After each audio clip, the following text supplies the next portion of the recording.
यमुना सामाजिक शैक्षणिक संस्था शेलगर उरण विधानसभा मतदारसंघ काँग्रेस कमिटीच्या संयुक्त विद्यमानाने 10वी व 12वीच्या गुणवंत विद्यार्थ्यांचा गुणगौरव सोहळा रायगड जिल्हा काँग्रेस अध्यक्ष महेंद्र शेठ घरत यांनी आयोजित करण्यात आले होते।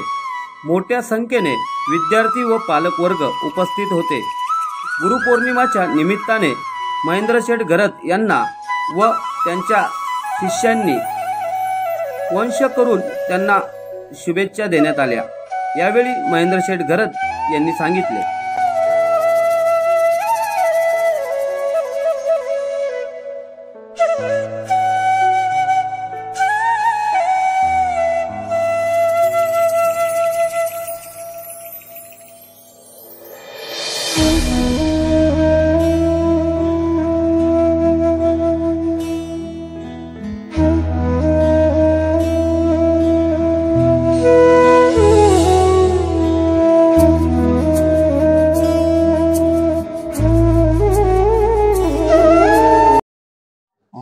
आई वडील हे पहिले आपले गुरु असतात, देव आणि त्यांचा आई वडील आणि त्यांच्या मुलं आपण इथे आलेलो। तर ती एक आठवण का गुरुपौर्णिमेच्या निमित्तानं हा कार्यक्रम व्हावा। जे गुणवंत यशवंत विद्यार्थी आहेत त्यांचा सत्कार, त्यांच्या पाठीवर प्रोत्साहनाची थाप मारणे हा अनेक वर्षापासूनचा आपला उपक्रम आहे आणि त्याच्या निमित्तानं आजचं हे आपलं प्रयोजन होतं का 10वी 12वी गुणवंत विद्यार्थ्यांचा सत्कार समारंभ।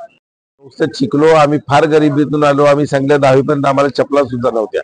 आता शून्यातून आलोय त्याला किंमत असते का, घराची काय किंमत आहे, बाकी सगळ्या गोष्टींची आहे। तर आम्हाला कर्मयोगाने शिकवलं का आपल्याला जर एक भाकरी मिळाली तर आपण ताटातली भाकरी जी आहे त्यातली अर्धी भाकरी दुसऱ्याला द्यायची आणि हाच खरा तो शेवटी राखतो तो राक्षस आणि देतो तो देव।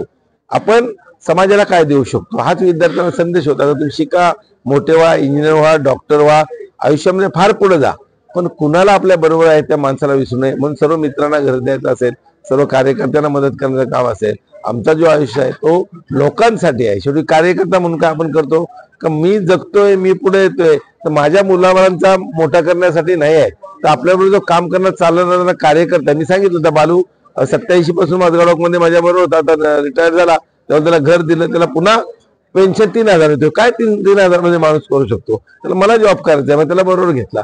तर मला रस्त्यात जो पण दिसेल गोरगरीब त्याला मदत करण्याची देवानी प्रेरणा द्यावी, ताकद द्यावी, शक्ती द्यावी आणि देव जो ऐश्वर्य मला देणार आहे, देव जो संपत्ती देणार आहे त्याच्यामध्ये माझा वाटणी गोरगरिबांपर्यंत पोहोचली पाहिजे। हा माझा आयुष्याचा मूलमंत्र आहे आणि तो लोकांनी फॉलोअप करावा असं साथ। अनेक घरं दिली, माझं काय कमी झालं नाही, माझ्या मुलाला माझं एक घर बस आहे, त्याला काय 10 घरं करण्याची गरज आहे, पण ते 10 घरं निर्माण करून कार्यकर्त्यांना देणं, ती मित्रांना देणं हा माझा उद्देश आहे आयुष्यात।